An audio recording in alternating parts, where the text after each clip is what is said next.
Are these two your friends? Yes, we had the fortune of meeting not too long ago.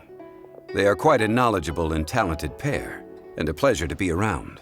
Traveler, we were just discussing the history of Rex Lapis. Would you like to listen? This, good sir, seems not to appreciate the almighty power of the Lord of Geo. As a professional archaeologist, I'm inclined to correct some of his erroneous views. We are discussing the whereabouts of the first Mora. The first Mora? As everyone knows, the Lord of Geo taught the ancient people of Liyue the craft of smelting, creating goods that allowed them to develop trade with the early nations of that time. Today, Liyue holds the sole right to cast Mora in the entire continent of Teyvat. According to my research, as well as my own hypothesis, I believe that this coin of unique historical significance has been passed down secretly through the years as a kind of token.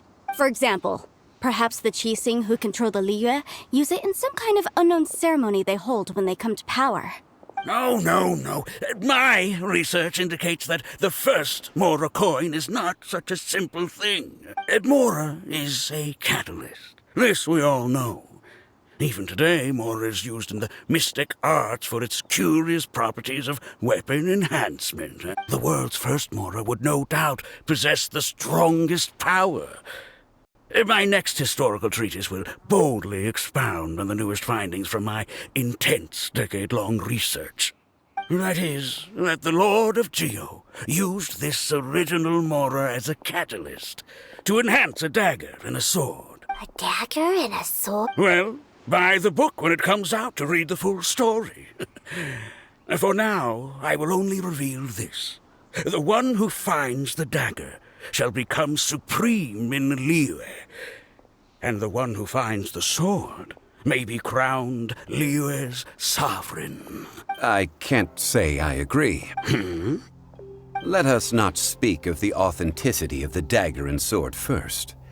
But Mora and money came about simply because they are a convenient measure of a contract's value. Rex Lapis just meant for Mora to serve as a catalyst for people to exchange and trade. The world's first Mora is probably just an ordinary coin created by Rex Lapis. As for its fate, the same as all Mora, I suspect. It was simply spent somewhere. I think that Mr. Hanshua's hypothesis seems reasonable. Mr. Zhongli's argument, on the other hand, lacks any evidence. No, I am not debating right or wrong. I am simply stating a fact. Enough! Do you think you understand the Lord of Geo more than me? I know but little about history, and I wouldn't dare to brag. But discussion is meaningless if everyone has the same opinion, no? Well then, answer me this. Long ago, when Liyue Harbor was being constructed, the Lord of Geo taught the people how to build houses. The model home he used to teach them was completely cast from Mora, correct? That is correct, indeed. Okay, then tell me. Why would the Lord of Geo do something so extravagant if not because of the mystical power that Mora contains? There's a simple explanation, really. To the god of wealth and commerce, what material is easier to get than Mora?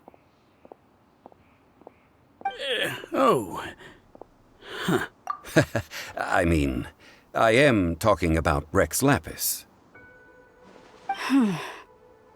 Excuse me, sir. I have some questions about archaeology. Can we find somewhere quiet to chat? I mean, if it's okay with you. Oh, it's no problem at all. But may my friend accompany us? Perhaps they could be of some help. Of course. They can come if that's what pleases you, sir. Let's go.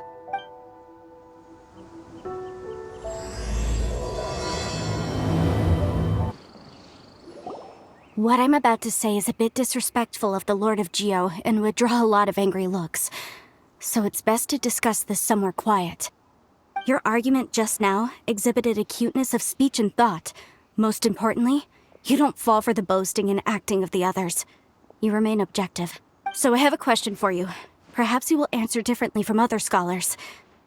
Do you think that all the gods that the Geo Archon killed were evil? Let's not analyze it in terms of good versus evil. Rex Lapis placed great importance on the integrity of contracts. So any gods he killed certainly must have broken some kind of contract. Right! The Lord of Geo wouldn't kill the innocent. But when I was doing some research, I learned about the legend of the god of salt. The god of salt, Havria, was a very kind god. But she encountered Morax one day in battle. Morax used a rather underhanded trick to assassinate her. What? No way! This bit of history is a long story. But you may not like the truth when you hear it. Don't worry, please tell me what you know. This event, I've already searched for answers for a long time.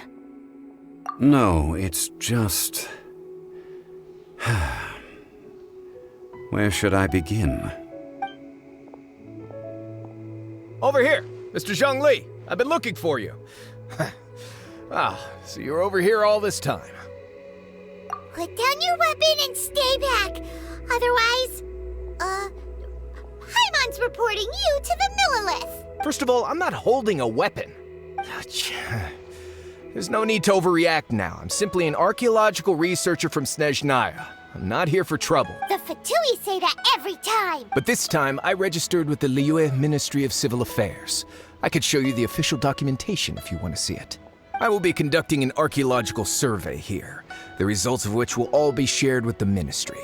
I heard that Wangsheng Funeral Parlor had a consultant named Zhongli with immense knowledge of ancient history and archaeology. So I paid Wangsheng Funeral Parlor a handsome amount to hire Zhongli as my own consultant while I'm in town. So you mean to say that this is work for the Wangsheng Funeral Parlor, yes? Well, since it's work, I don't have a choice. A consultant of the Wangsheng Funeral Parlor must respect their duty. Of course you would be such a reasonable man. Well then, let's head out now, shall we? Wait, if you are studying archaeology, can I go too? I am also a scholar in this field, so I can help. That will give us a chance to continue the topic we were just discussing. Oh, and you should tag along too. This experience may be of help to you on your future adventures. It is a story from before the rise of the Seven. Although the god of salt has already perished, it will still be a meaningful experience for your journey. Wait. This is an archaeological expedition, not a tour group. That's too many people. But this friend of mine has a treasure-finding talent, surpassed by no one. It will surely be of great help to us. Oh? What talent? If my friend espies a treasure chest, they will absolutely find a way to open it. Hey, Paimon's good at that too. Well, that is quite enticing. All right then. Well, let's go. There's no time to waste. When the Overlord of the Vortex was crushed by the Jade Chamber recently, perhaps something of interest was washed ashore. An ancient artifact would be good. Traces of ancient activity would be great.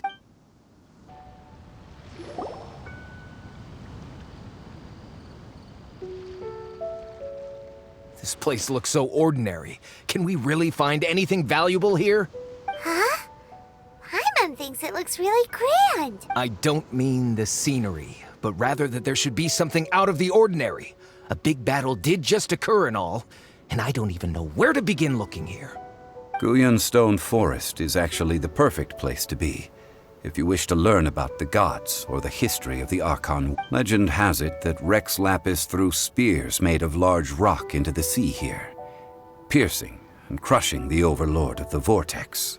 After many years of wind erosion, those stone spears have turned into the unique rock formations we see now. These mountains were the Lord of Geo's weapons? What we see now is just the part of them that remains. The stone spears hurled by Rex Lapis all those years ago were much greater, both in number and in size. But due to the different angles they landed at, their large centers of mass, erosion by seawater, and years of gravity, many of them have been completely swallowed by the sea. So besides wind erosion, the initial collapsing of the stone spears also played a big part in the formation of Guyun Stone Forest. Well, a god able to fight one so powerful as Rex Lapis was certainly very strong in its own right. Indeed. This is where the value lies in research at Guyan Stone Forest. Most of the objects from that time were lost to the sea. But the gigantic waves created by the Overlord of the Vortex have given those sunken objects a chance to see the light of day again. So you're saying that if we look carefully, we'll be able to get very, very rich. I mean, rich with archaeological knowledge and historical value, yes? Well, since we brought so many people, I think it would be best to split up and look. Okay then. I will go with my friend here. Although I have a smattering of knowledge in various disciplines, when it comes to archaeology, I can't compete with the expert here. Huh? Me? What's the matter? This is your profession. Why are you so surprised? I get it. I'll escort him then. Okay. If we find anything valuable or rare, let's meet on the shore opposite from here.